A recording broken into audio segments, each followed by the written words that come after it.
Xi'an Kannada ವೀಕ್ಷಕರೇ, ಇವತ್ತಿನ ಪ್ರಮುಖ ಸುದ್ದಿ ವಿಶ್ಲೇಷಣೆಗೆ ಸ್ವಾಗತ. ಇವತ್ತು ಇಡೀ ನಮ್ಮ ಭಾರತದಲ್ಲಿ ಪ್ರಮುಖವಾಗಿ ಚರ್ಚೆ ನಡೀತಾ ಇರತಕ್ಕಂಥದ್ದು ಉಪರಾಷ್ಟ್ರಪತಿಯಾಗಿದ್ದಂತಹ ಜಗದೀಶ್ ಧನ್ಕರ್ ಅವರು ತಮ್ಮ ಸ್ಥಾನಕ್ಕೆ ರಾಜೀನಾಮೆ ಕೊಟ್ಟ ವಿಷಯ.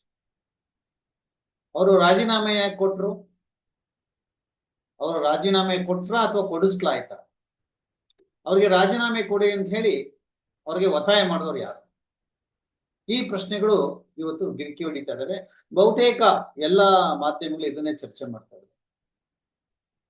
ಅಂದ್ರೆ ಮಾಧ್ಯಮಗಳಲ್ಲಿ ಚರ್ಚೆ ಆಗ್ಬೇಕಾಗಿದ್ದು ಆಪರೇಷನ್ ಸಿಂಧೂರ, ಬೆಳಗಾಂ ದಾಳಿ, ಅಮೆರಿಕದ ಟ್ಯಾಕ್ಸ್ ದಾಳಿ ಮತ್ತು ಅಮೆರಿಕದ ಡೊನಾಲ್ಡ್ ಟ್ರಂಪ್ ಭಾರತದ ಮತ್ತು ಪಾಕಿಸ್ತಾನ ನಡುವಿನ ಕದನ ವಿರಾಮ ಘೋಷಣೆ ಮಾಡಿಸಿದ್ದು ಮತ್ತು ಇದಕ್ಕೆ ತಾನೇ ಮಾಡಿಸಿದ್ದು ಮತ್ತು ಈ ಮೂಲಕ ಜಮ್ಮು ಕಾಶ್ಮೀರದ ವಿಷಯದಲ್ಲಿ ತ್ರಿಪಕ್ಷ ಅಂದ್ರೆ ತ್ರಿಪಕ್ಷೀಯ ಮಾತುಕತೆಗೆ ಅವಕಾಶ ಇದೆ ಮತ್ತು ವಿದೇಶಿ ಶಕ್ತಿಗಳು ಇದರಲ್ಲಿ ಇನ್ವಾಲ್ವ್ ಆಗ್ತವೆ ಮತ್ತು ತಮ್ಮ ಪ್ರಮುಖ ಪಾತ್ರವನ್ನ ತೆಗೆದುಕೊಳ್ತವೆ ಅಂತ ಹೇಳಕ್ಕೆ ಪ್ರಮುಖ ವೇದಿಕೆಯನ್ನ ಸಂಸತ್ತಿನಲ್ಲಿ ಮಾಡಬೇಕಾಗಿದೆ. ಆದ್ರೆ ಆ ಇಡೀ ಅಷ್ಟೂ ಚರ್ಚೆಗಳು ನಡೆಯದ ಹಾಗೆ ನೋಡ್ಕೊಂಡಿದ್ದು, ಅಷ್ಟೂ ಚರ್ಚೆಗಳ ಬಗ್ಗೆ ಗಮನ ಹೋಗದೆ ಹಾಗೆ ಮಾಡಿದ್ದು ಎರಡೇ ದಿನಕ್ಕೆ. ಮೊದಲನೇ ದಿನವೇ ಉಪರಾಷ್ಟ್ರಪತಿಗಳ ರಾಜೀನಾಮೆ. ಈ ರಾಜೀನಾಮೆಗೆ ನ್ಯಾಯಾಧೀಶರ ವಾಗ್ದಂಡನೆ, ಇಂಪೀಚ್ಮೆಂಟ್, ಇದಕ್ಕೆ ಇನ್ನೂ ಒಬ್ರು ಬಿಜೆಪಿ ಪರವಾಗಿದ್ದಂತಹ ಅಂದ್ರೆ ಗುಜರಾತ್ನಲ್ಲಿ ಆರ್ ಎಸ್ ಎಸ್ ನ ಪರವಾಗಿ ಮತ್ತು ಮನುವಾದದ ಪ್ರಕಾರ ತೀರ್ಪುಗಳನ್ನ ಕೊಡಬೇಕು ಅಂತ ಹೇಳಿದಂತಹ ಜಡ್ಜ್ಗೂ ಕೂಡ ಇಂಪೀಚ್ಮೆಂಟ್ ಮಾಡಬೇಕಾಗಿತ್ತು. ಸೊ ಈ ಇಂಪೀಚ್ಮೆಂಟ್ ನ ಅರ್ಜಿನೂ ಕೂಡ ಧನ್ಕರ್ ತಗೋತಾ ಇದ್ರು. ಅದಕ್ಕಾಗಿ ಅವರು ರಾಜೀನಾಮೆ ಕೊಡ್ಲಾಯ್ತು ಅನ್ನೋ ಒಂದು ವಾದ ಕೂಡ ಕೇಳಿದ್ರು. ಧನ್ಕರ್ ಅವ್ರಿಗಿನ್ನೂ 2-3 ವರ್ಷ ಅವ್ರಿಗೆ ಅಧಿಕಾರ ಇತ್ತು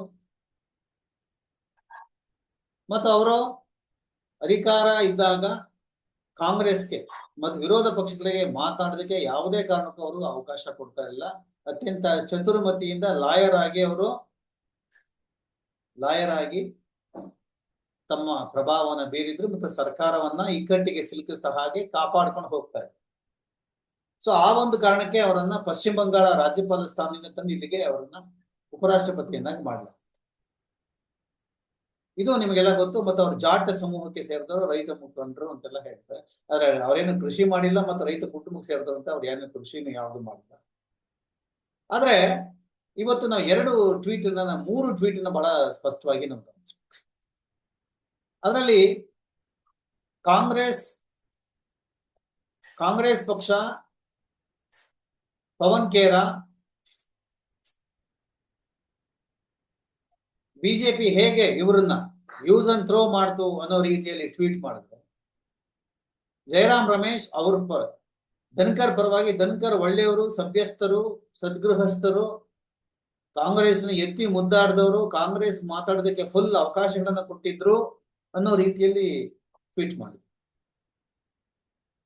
ಇವರು ಟ್ವೀಟ್ ಮಾಡಿದ್ದನ್ನೇ ತಮಿಳುನಾಡಿನ ಡಿಎಂಕೆ ಪಕ್ಷ ಸ್ಟಾಲಿನ್ ನಾಯಕರು ಇದನ್ನ ಟೀಕೆ ಮಾಡಿದ್ರು. ಕಾಂಗ್ರೆಸ್ ಯಾಕೆ ಹೇಳ್ತಾ ಇದೆ, ಧನ್ಕರ್ ಹೋಗಿದ್ದೆ ಒಳ್ಳೇದಾಯ್ತು, ಅವರು ಇದ್ರೆ ನಮ್ಗೆ ಬಹಳ ತೊಂದರೆ ಕೊಟ್ರು, ನಮ್ಗೆ ವಿರೋಧ ಪಕ್ಷಗಳಿಗೆ ಮಾತಾಡೋದಕ್ಕೆ ಅವಕಾಶನೇ ಕೊಡ್ತಿರ್ಲಿಲ್ಲ. ಇಲ್ಲಿ ಬಹಳ ಅಷ್ಟು ನೀವು ಗಮನಿಸ್ಬೇಕು. ಕೃಷಿ ಕಾಯ್ದೆ ಒಪ್ಪಿತಾದಾಗ ಮತ್ತು ಈ 3 ಕಾನೂನುಗಳು, ಕ್ರಿಮಿನಲ್ ಕಾನೂನುಗಳು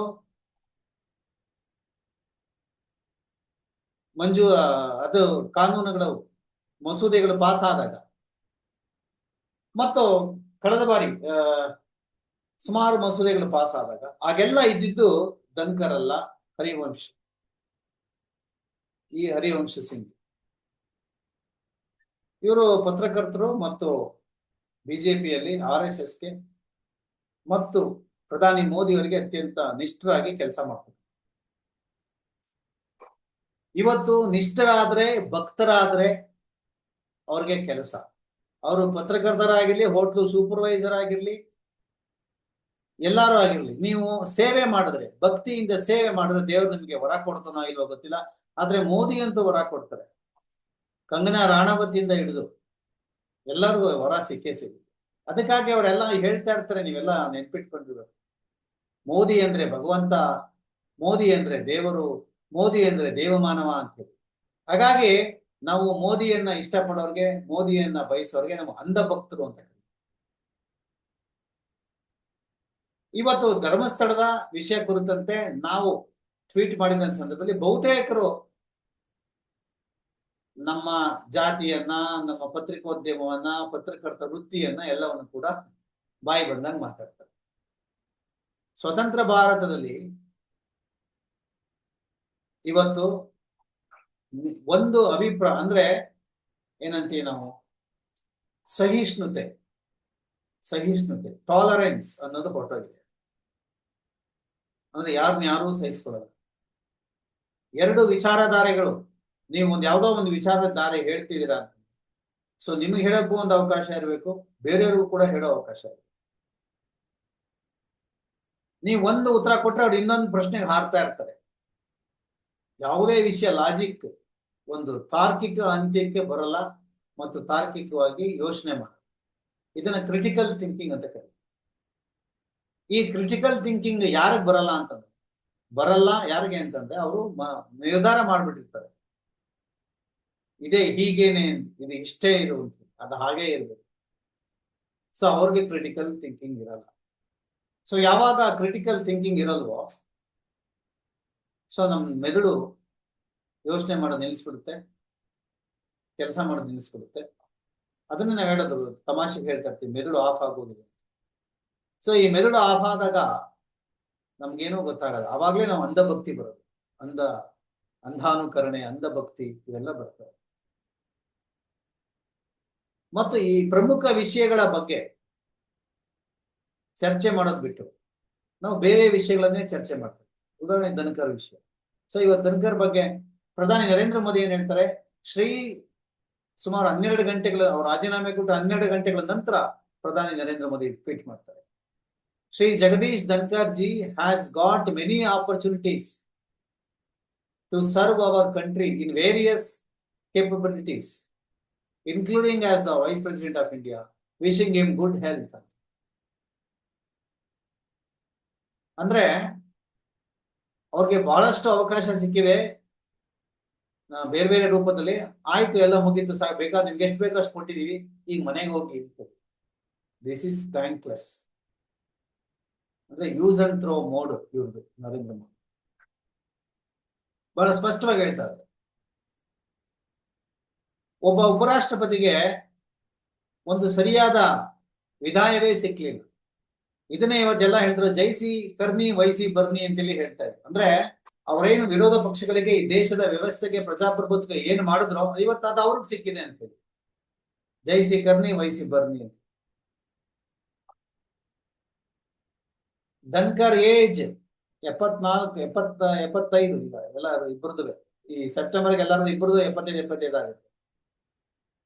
ಧನ್ಕರ್ ರಾಜೀನಾಮೆ ಕೊಟ್ಟರು, ಮೋದಿ ರಾಜೀನಾಮೆ ಕೊಡ್ತಾರ ಅನ್ನೋದು ಕೂಡ ಚರ್ಚೆ ನಡೀತು. ಮೋದಿ ರಾಜೀನಾಮೆ ಕೊಡ್ಲೇಬೇಕು ಅಂತ ಹೇಳಿ RSS ಪಟ್ಟಿ ಹಿಡಿದಿದೆ ಅಂತ ಹೇಳಿ ನಮಗೆ ನಂಬಿಸ್ಲಾಗ್ತಾ ಇದೆ. ಆದ್ರೆ ನಿಜವಾಗ್ಲೂ ಅದು ಪಟ್ಟಿ ಹಿಡಿದಿದೆಯಾ, ಅವ್ರನ್ನ ಪಟ್ಟಿ ಹಿಡಿದಿಯಾ ಅಂತ ಹೇಳೋದಕ್ಕೆ ಕಾರಣ ಏನು ಅಂತಂದ್ರೆ, RSS ನ ಮುಖ್ಯಸ್ಥ ಮೋಹನ್ ಭಾಗವತ್ 75 ವರ್ಷ ಆದ್ಮೇಲೆ ನಾವು ಸರ್ವಿಸಿನ ಕೆಳಗೆ ಇಳಿಬೇಕು ಅಂತ ಹೇಳ್ತಾರೆ. ನೀವು ಇರಬಾರ್ದು ಆ ಪೋಸ್ಟ್ ಅಲ್ಲಿ. ಸೊ ಅಂತಹ ಗೌರವ ವಿದಾಯವೂ ಕೂಡ ಈ ಉಪರಾಷ್ಟ್ರಪತಿಗೆ ಸಿಗ್ಲಿಲ್ಲ. ಸೊ ಇಂಥ ಕಾನ್ಸ್ಟಿಟ್ಯೂಷನ್ ಕ್ರೈಸಿಸ್ ಆದಾಗ ಅಲ್ಲಿ ಯಾರು ಬಂದು ಕುತ್ಕೋಬೇಕು, ಉಪರಾಷ್ಟ್ರಪತಿ ಯಾರಾಗ್ತಾರೆ ಅಂದ್ರೆ, ಭಾರತದ ಸಂಪ್ರದಾಯದಲ್ಲಿ ಈಗಾಗಲೇ ನಾನು ಒಂದು ನೇರ ಪ್ರಸಾರ ಕೊಟ್ಟಿದ್ದೀನಿ, ಚೀಫ್ ಜಸ್ಟಿಸ್ ಆಫ್ ಇಂಡಿಯಾ ಬರ್ತಾರೆ. ಆದ್ರೆ ಇಲ್ಲಿ ಈ ಸರ್ಕಾರದಲ್ಲಿ ಏನಾಗುತ್ತೆ ನಾವು ಕಾದ್ ಮಾಡ್ತೇವೆ. ಪತ್ರಕರ್ತ ಹರಿವಂಶ್ ಸಿಂಗ್, ಸೊ ಇವರೇ ಸುಲಭವಾಗಿ ಮಾಡ್ಕೊಂಡು ಹೋಗ್ತಾರೆ ಏನಾದ್ರೆ ಉಪರಾಷ್ಟ್ರಪತಿಯ ಚುನಾವಣೆಯನ್ನೇ ಮಾಡೋದಿಲ್ಲ. ಟೇಕ್ ಮೈ ವರ್ಡ್, ಉಪರಾಷ್ಟ್ರಪತಿ ಚುನಾವಣೆಯನ್ನೇ ಮಾಡೋದು. ಇನ್ ಕೆಲವರು ಅಂಧ ಭಕ್ತರು ₹2 ಟ್ವೀಟ್ ಆರ್ಮಿ, IT ಸೆಲ್ ಯೋಧರು ಮತ್ತು ಹೋಟೆಲ್ಗಳಲ್ಲಿ ಸೂಪರ್ವೈಸರ್ ಆಗಿ ಸ್ಲೀಪರ್ಸ್ ಎಲ್ಲ ಕೆಲಸ ಮಾಡ್ತಕ್ಕಂಥವ್ರು. ಸೊ ಇವರೆಲ್ಲರೂ ಟ್ವೀಟ್ ಮಾಡಿ ವಾಟ್ಸಪ್ಗಳಲ್ಲಿ ಶೇರ್ ಮಾಡ್ತಕ್ಕಂಥದ್ದು ಏನು ಅಂತಂದ್ರೆ, ನಿತೀಶ್ ಕುಮಾರ್ ಅಥವಾ ಶಶಿ ತರೂರ್ ಉಪರಾಷ್ಟ್ರಪತಿ ಆಗ್ತಾರೆ ಅಂತ. ಸೊ ಈ ಒಂದು ಐಡಿಯಾ, ಈ ಒಂದು ಕಾನ್ಸೆಪ್ಟ್ ಅನ್ನ ಬಿಜೆಪಿ IT ಸೆಲ್ ಥ್ರೋ ಮಾಡುತ್ತೆ ಸೋಷಿಯಲ್ ಮೀಡಿಯಾ. ಈ ಸೋಷಿಯಲ್ ಮೀಡಿಯಾ ಬಂದದನ್ನ ಇವರು ಪರಮ ಪ್ರಸಾದ ಅಂತ ಇಟ್ಕೊಂಡು ಇದನ್ನ ಇಡೀ ಸಮಾಜಕ್ಕೆ ಹೇಳ್ತಾ ಹೋಗ್ತಾರೆ. ಶಶಿ ತರೂರ್ ರಾಜೀನಾಮೆ ಕೊಟ್ಟು, ಯಾಕೆಂದ್ರೆ ಈಗ ಕಾಂಗ್ರೆಸ್ ಅಲ್ಲಿ ಅವರು ಕಾಂಗ್ರೆಸ್ ಸಂಸದ ಆದ್ರೆ ಈಗ ಅವ್ರು ಕಾಂಗ್ರೆಸ್ ಅಲ್ಲಿ ಇಲ್ಲ. ಕಾಂಗ್ರೆಸ್ ಪಾಲಿಗೆ ಅವ್ರು ಸತ್ತೋದ್ರು. ಒಂದ್ಸಲ ಸತ್ತೋದ್ಮೇಲೆ ಬಹುಶಃ ಅಲ್ಲಿ ಇನ್ನೇನು ಅವ್ರಿಗೆ ಅವಕಾಶ ಇಲ್ಲ. ಈಗ ಅವರು ಬಿಜೆಪಿ ಸೇರ್ಪಡೆ ಆಗ್ಬೇಕು. ಸೊ ಬಿಜೆಪಿ ಸೇರ್ಪಡೆ ಆಗ್ಬೇಕು ಅಂತಂದ್ರೆ ಚುನಾವಣೆ ನಿಲ್ಬೇಕಾಗುತ್ತೆ. ಚುನಾವಣೆ ಗೆಲ್ಲಕ್ಕೆ ಈಗ ಸಮಯ ಇದೆಯಾ ಅಂತ ಪ್ರಶ್ನೆ. ಸೊ ಹಾಗಾದ್ರೆ ಈಗ ಧನ್ಕರ್ ಅವರ ಪೋಸ್ಟ್ಗೆ ಅವರು ಕೊಟ್ರೆ ಕಾಂಗ್ರೆಸ್ನು ಹೊಡೆದಾಗುತ್ತೆ, ಅಟೆನ್ಷನ್ ಡೈವರ್ಟ್ ಆಗುತ್ತೆ, ಮತ್ತು ಆಪರೇಷನ್ ಸಿಂಧೂರ, ಬೆಲ್ಗಾಂ ದಾಳಿ ಇವೆಲ್ಲದಕ್ಕೂ ಕೂಡ ಶಶಿ ತರೂರ್ ಅವರೇ ಉಪರಾಷ್ಟ್ರಪತಿ ಸ್ಥಾನದಲ್ಲಿ ಕೂತ್ಕೊಂಡು ರಾಜ್ಯಸಭೆಯ ಅಧ್ಯಕ್ಷರಾಗಿ ಎಲ್ಲ ಉತ್ತರ ಕೊಟ್ಬಿಡ್ತಾರೆ ಅನ್ನೋ ಒಂದು ತಂತ್ರಗಾರಿಕೆ ಮೇಲ್ನೋಟ ಕಾಣಿಸ್ತಾರೆ. ಆದ್ರೆ ಹರಿವಂಶ್ ಅವರೇ ಇದನ್ನೆಲ್ಲ ಮುಂದುವರಿಸ್ತಾರೆ ಅಂದ್ರೆ ಅವರನ್ನೇ ಉಳಿಸ್ಕೋತಾರೆ. ಯಾಕಂದ್ರೆ ನಾನು ಆಗ್ಲೇ ಹೇಳಿದಾಗೆ ಪ್ರಮುಖ ಕಾಯ್ದೆಗಳು ಬಂದಾಗೆಲ್ಲ ಈ ಹರಿವಂಶ್ ಅವರೇ ಇದ್ದಿದ್ದು, ಇವರೇ ಪಾಸ್ ಮಾಡಿದ್ರು, ನಾಟ್ ಧನ್ಕರ್.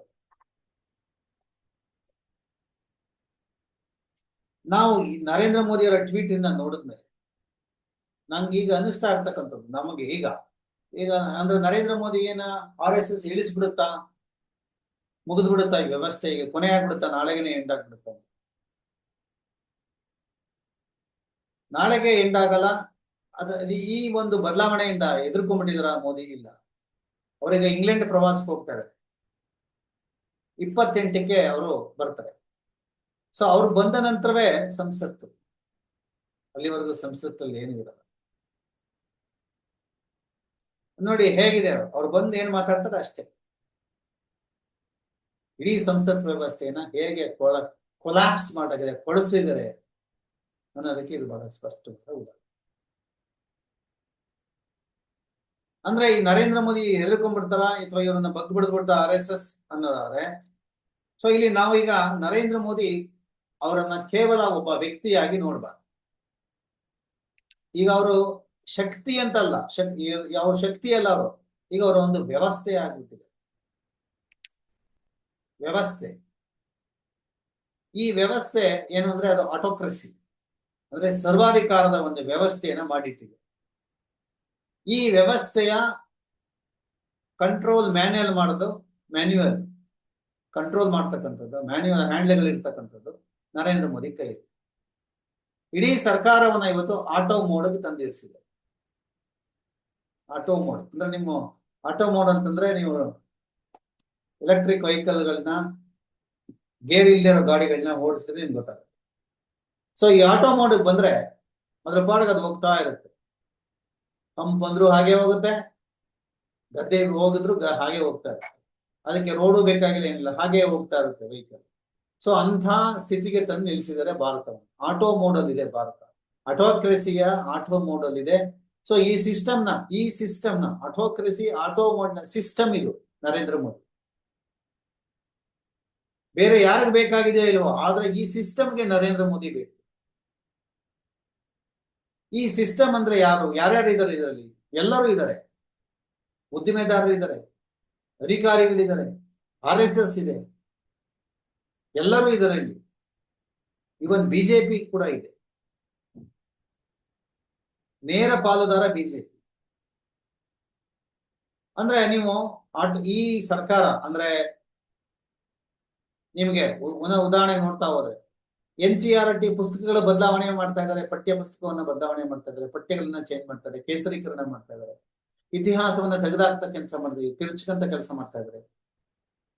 ಸೊ ಇದಕ್ಕೆಲ್ಲ ಇದೊಂದು ಸಿಸ್ಟಮ್. ಇದು NCERT ಎಲ್ಲ ಚೇಂಜ್ ಆಗ್ಬೇಕಾದ್ರೆ ಮೋದಿ ಸರ್ಕಾರ ಇದೆ.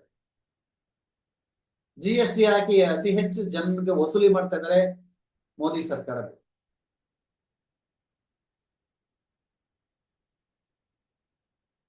ಮತ್ತೆ ಉಳಿದಂತೆ ಅದಾನಿ ಅಂಬಾನಿ ಸೇರಿದಂತೆ ಎಲ್ಲರಿಗೂ ಕೂಡ ಟ್ಯಾಕ್ಸ್ ಕಮ್ಮಿ ಆಗಿದೆ, ವ್ಯಾಪಾರಸ್ಥರಿಗೆ ಟ್ಯಾಕ್ಸ್ ಕಮ್ಮಿ ಆಗಿದೆ. GST ಹೆಸರಲ್ಲಿ ಹೋಟ್ಲು ಮಾಲೀಕರು, ಎಲ್ಲ ಮಾಲೀಕರುಗಳು ಚೆನ್ನಾಗಿ ಹಣ ಲೂಟಿ ಮಾಡ್ತಾ ಇದ್ದಾರೆ. ಸೊ ಅದ್ರಲ್ಲಿ ಅವ್ರು ಎಷ್ಟು GST ಕಟ್ತಾರೆ, ಏನು ಉಳಿದದ ಎಷ್ಟು, ಹೀಗೆ ಒಂದು ಸಿಸ್ಟಮ್ಯಾಟಿಕ್ ಹಫ್ತಾ ವಸೂಲಿ ನಡೀತಾ ಇದೆ. ಬಹುತೇಕ ಪ್ರಕರಣಗಳಲ್ಲಿ ನೀವು ನೋಡಿದ್ರೆ ಇಡಿ ಅಧಿಕಾರಿಗಳ ಮೇಲೆ ಅತಿ ಹೆಚ್ಚು FIR ದಾಖಲಾಗಿದೆ. ಇವರು ನಮ್ಮನ್ನ ಹೆದರಿಸ್ತಾ ಇದ್ದಾರೆ ಅಂತ ಹೇಳಿ. ಸೊ ಅದಾನಿ ಬಂದ ಹಿಡಿದು ತೆರಿಗೆ ವ್ಯವಸ್ಥೆ, ಕೇಸರೀಕರಣ, ಪಠ್ಯ ಹೊಸ ಇತಿಹಾಸ ಬರೀತಕ್ಕಂಥದ್ದು. ಸೊ ಹೀಗೆ ಪ್ರತಿಯೊಂದರಲ್ಲೂ ಇವೆಲ್ಲವೂ ಕೂಡ ಒಂದು ವ್ಯವಸ್ಥೆ.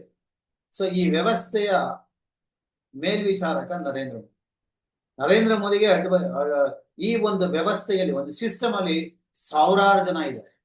ನರೇಂದ್ರ ಮೋದಿ ಹೋದ್ರೆ ಈ ಸಾವಿರಾರು ಜನ, ಅದಾನಿ ಅಂಬಾನಿಯಿಂದ ಹಿಡಿದು NCERT ಪುಸ್ತಕ ತಿರ್ಸೋರಿಂದ ಹಿಡಿದು ಪ್ರತಿಯೊಬ್ರು ಕೂಡ ಇದರಲ್ಲಿ ಸಿನಿಮಾ ಕಲಾವಿದರೆ, ಕಂಗನಾ ರಾಣಾವತ್ ಅಂತವ್ರು ಇದ್ದಾರೆ, ಪ್ರಶಸ್ತಿ ಪಡೆದಂತ ಸಾಹಿತಿಗಳಿದ್ದಾರೆ, SL ಭೈರಪ್ಪನಂತವ್ರು. RSS ಇದೆ ಪ್ರಮುಖವಾಗಿ.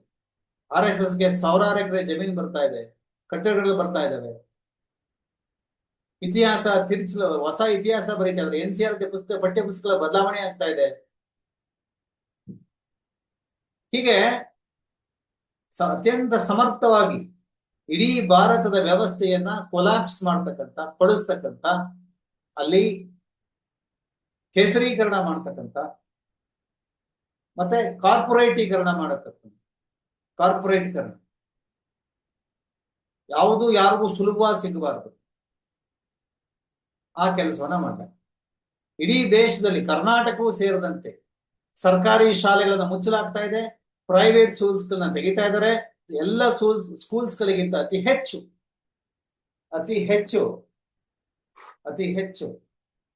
ಅಬಕಾರಿ ಸರಾಯಿ ಅಂಗಡಿಗಳನ್ನ ತೆಗಿತಾ ಇದೆ.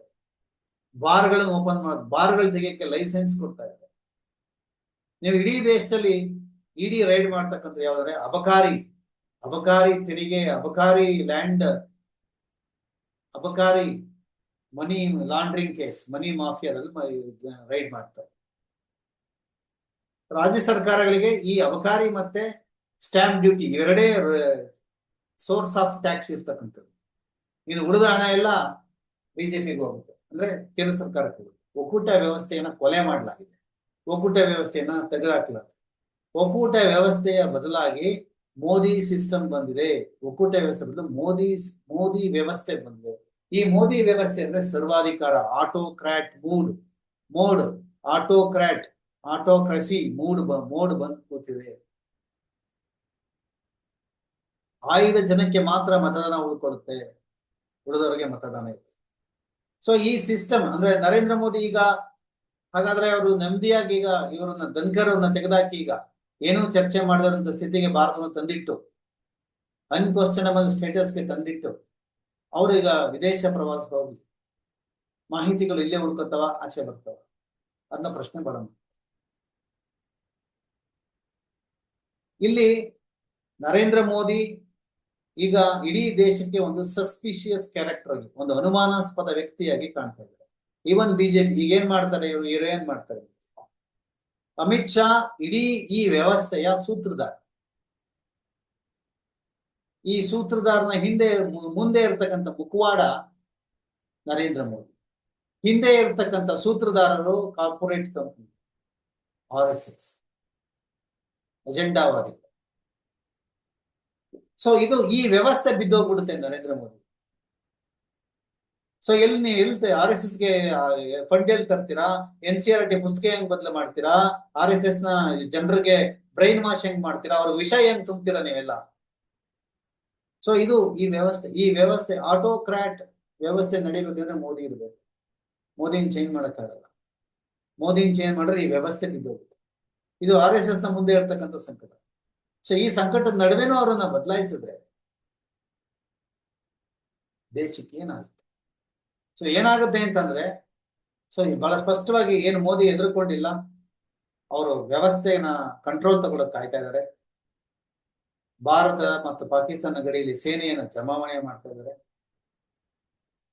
ಈ ಜಮಾವಣೆ ಮಾಡ್ತಕ್ಕಂಥ ಸಂದರ್ಭ ಸಾಕಷ್ಟು ಬೆಂಬಲ ಅಲ್ಲಿ ಸಿಗ್ತಾ ಇದೆ. ಮತ್ತು ಸೈನಿಕರು ಯುದ್ಧ ಮಾಡಿದ್ರೆ ಪಾಕಿಸ್ತಾನ ಮತ್ತು ಭಾರತ ಯುದ್ಧ. ಸೊ ಮತ್ತೊಮ್ಮೆ ಡೊನಾಲ್ಡ್ ಟ್ರಂಪ್ ಕ್ಲೇಮ್ ತಗೊಳಕ್ ಸಾಧ್ಯತೆ ಇದೆ. ಈ ಎಲ್ಲಾ ಸಾಧ್ಯತೆಗಳ ನಡುವೆ ಇವತ್ತು ನಡೀತಾ ಇರ್ತಕ್ಕಂಥ ವಿಚಾರ. ಸೊ ಇದಕ್ಕೆ ಹೇಗೆ ದೇಶ ಸ್ಪಂದಿಸಬೇಕಾಗಿದೆ? NCERT ಪುಸ್ತಕ, ಅಂಧಭಕ್ತಿ, ಧರ್ಮಾಚರಣೆ, ಸೊ ಎಷ್ಟೊಂದು ವಿಷಯಗಳು ನಮ್ಮನ್ನ ಕಿವುಡರನ್ನಾಗಿ, ಕುರುಡರನ್ನಾಗಿ, ಮತಿಹೀನರನ್ನಾಗಿ ಮತ್ತು ಕ್ರಿಟಿಕಲ್ ಥಿಂಕಿಂಗ್ ಇಲ್ಲೇ ಇರ್ತಕ್ಕಂಥ ಒಂದು ಕಸದ ತೊಟ್ಟಿಗೆ ಮನುಷ್ಯರಾಗಿ ನಾವು ಕೆಲಸ ಮಾಡ್ತಾ ಇರ್ತೀವಿ, ಸುಮ್ಮನೆ ಜೀವನ ಮಾಡ್ತಾ ಇರ್ತೀವಿ. ಸೊ ಇಂಥ ಸಂದರ್ಭದಲ್ಲಿ ಹಾಗಾದ್ರೆ ಧನ್ಕರ್ ಅವರ ವಿಷಯದಲ್ಲಿ ಮೋದಿ ಹೆದರ್ಬಿಟ್ರ, ಸೋತೋಗ್ಬಿಟ್ರ ಅಂತ? ಇಲ್ಲ, ಖಂಡಿತ ಸೋತಿಲ್ಲ, ಹೆದರಿಲ್ಲ. ಸೊ 28ನೇ ತಾರೀಕು SIR ಸಂಬಂಧಪಟ್ಟಂಗೆ, SIR ಸ್ಪೆಷಲ್ ಇಂಟೆನ್ಸಿವ್ ರಿವಿಷನ್ ಸಂಬಂಧಪಟ್ಟಂಗೆ ಸುಪ್ರೀಂ ಕೋರ್ಟ್ ಏನ್ ತೀರ್ಪು ಕೊಡುತ್ತೆ ಅದ್ರ ಮೇಲೆ ಮೋದಿಯ ಭವಿಷ್ಯ ಇದೆ, ಮೋದಿ ಸರ್ಕಾರದ ಭವಿಷ್ಯ. ಸೊ ಆಗ ಆ ತೀರ್ಪು ಬಂದ ನಂತರವೇ ನರೇಂದ್ರ ಮೋದಿ ಇದಕ್ಕೆ ಸಂಸತ್ತಿಗೆ ಬರುತ್ತೆ. ಇಲ್ಲ ನೋಡಿ, ಸಂಸತ್ತಿಗೆ ಬರೋದೇ ಇಲ್ಲ. ಸೊ ಅವ್ರು ಯಾವಾಗ ಬರ್ತಾರೆ? ವಾಪಸ್ ಬರ್ತಾರ? ಬಂದು ಸಂಸತ್ತಿಗೆ ಬರ್ತಾರ ಅನ್ನೋದು ಕೂಡ ಬಹಳ ಪ್ರಶ್ನೆ. ಸೋವಿಯತ್ ರಷ್ಯಾ ಮಾದರಿಯಲ್ಲಿ ಇಡೀ ಪ್ರಜಾಪ್ರಭುತ್ವ ವ್ಯವಸ್ಥೆಯನ್ನ ಹೈಜಾಕ್ ಮಾಡ್ತಕ್ಕಂಥ ಕೆಲಸ ಕೂಡ ನಮ್ಗೆ ಕಾಣಿಸ್ತಾ ಇದೆ. ಸೊ ಇದು ನಮ್ಮ ಮುಂದೆ ಇರ್ತಕ್ಕಂಥ ಭಾರತದ ಭವಿಷ್ಯ. ಸೊ ಈ ಭಾರತದ ಭವಿಷ್ಯವನ್ನ ಬಹಳಷ್ಟು ಹಗುರವಾಗಿ ನಾವು ಯಾರು ತಗೋಬಾರ್ದು. ಹಗುರವಾಗಿ ತೆಗೆದುಕೊಂಡ್ರೆ ಕೊನೆಗೆ ನಮ್ಮ ಜೀವನ ಇರಲ್ಲ. ಅದಾನಿ ಅಂಬಾನಿ ಅಂತ ಕೇವಲ 2 ಅಥವಾ 3 ಜನ ಇಡೀ ದೇಶ ಸಂಪತ್ತು ಸೇರ್ಕೊಳುತ್ತೆ. ನಾವೆಲ್ಲ ಭಿಕ್ಷೆ ಬೇಡ್ತಾ ಕೂಲಿ ಆಳುಗಳಾಗಿ, ಉತ್ತರ ಭಾರತದ ಮಾರ್ವಾಡಿಗಳು, ಸೇಟುಗಳು ಇವರೆಲ್ಲರೂ ಬಂದು ಜಮೀನ್ ತಗೋತಾ ಇದ್ದಾರೆ ಕರ್ನಾಟಕ. ಸೊ ಇವರೆಲ್ಲರಿಗೂ ಜಮೀನ್ ಕೆಲಸ ಮಾಡೋ ಆಳುಗಳಾಗಿ, ಕೂಲಿ ಆಳುಗಳಾಗಿ ಕೆಲಸ ಮಾಡ್ತಕ್ಕಂಥ ವ್ಯವಸ್ಥೆಯಲ್ಲಿ ನಾವು ಇನ್ನು ಅದಾನಿ ಅಂಬಾನಿಯನ್ನು ಬಿಟ್ರೆ ಈ ದೇಶಕ್ಕೆ ಭವಿಷ್ಯನೇ ಇಲ್ವಾ ಅಂತಂದ್ರೆ, ಸೊ ಆ ರೀತಿ ಯಾವುದೇ ಮಾತುಗಳನ್ನ ಇಲ್ಲಿಯ ಜನ ಆಡ್ತಾ ಇಲ್ಲ. ಮತ್ತೆ ಜನಕ್ಕೆ ಇನ್ನೂ ಅನ್ನಿಸ್ತಾ ಇಲ್ಲ. ಯಾಕೆ ಅನ್ನಿಸ್ತಾ ಇಲ್ಲ ಅಂದ್ರೆ, ಇಲ್ಲಿ ಇವತ್ತು ನಾವು ಒಂದು ಅಧ್ಯಯನ ಮಾಡ್ತಾ ಇದೀವಿ. ಏನು ಅಂತಂದ್ರೆ, ಭಗತ್ ಸಿಂಗ್ ಅವರ ಒಂದು ಆತ್ಮಚರಿತ್ರೆ, ಕುಲ್ದೀಪ್ ನಯ್ಯರ್ ಪತ್ರಕರ್ತ, ಅವರು ಬರೆದಿರ್ತಕ್ಕಂಥ ಒಂದು ಆತ್ಮಕಥೆಯಲ್ಲಿ ಅವರ ಒಂದು ಕೆಲವು ಮಾತುಗಳು ನಿಮ್ ಮುಂದೆ ತರಬೇಕು. ಅಲ್ಲಿ ಹೇಳ್ತಾರೆ ಅವ್ರ ಕಡೆ, ನನ್ನ ಜೀವ ಉಳಿಸಿದರೆ ಅದೊಂದು ವಿಪತ್ತಿಗೆ ಕಾರಣ ಆದೀತು.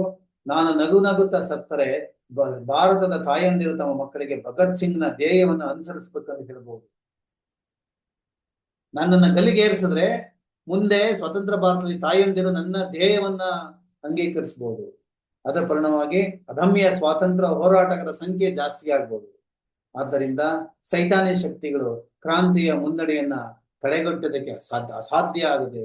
ಅವರು ಈ ಸ್ವಾತಂತ್ರ್ಯ ಹೋರಾಟವನ್ನ ತಡೆಯೋದಕ್ಕೆ ಸಾಧ್ಯವೇ ಇಲ್ಲ ಅಂತ ಹೇಳಿ. ಸೊ ಯಾವುದು ಭಗತ್ ಸಿಂಗ್ ಅವರ ಧ್ಯೇಯ? ಭಗತ್ ಸಿಂಗ್ ಈ ಭಗವಂತ್ ಸಿಂಗ್ ಅಂದ್ರೆ ಈ ಸಂಸತ್ತಿನ ರಿಪೋರ್ಟಿಂಗ್ ಮಾಡಿ ಅದೇ ನನಗೆ ಯೋಚನೆ ಮಾತು ಬರ್ತಾರೆ.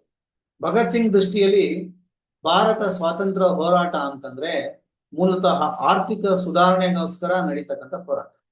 ಆರ್ಥಿಕ ಸುಧಾರಣೆ. ಇವತ್ತು GST ಹೆಸರಲ್ಲಿ ಬೀದಿ ವರ್ತಕರಿಗೆ 40 ಲಕ್ಷ 20 ಲಕ್ಷ ಟ್ಯಾಕ್ಸ್ ಹಾಕ್ತಾ ಇದೆಲ್ಲ, ಇದು ಆರ್ಥಿಕ ಸುಧಾರಣೆ ಅಂತೀರ ಇದನ್ನ?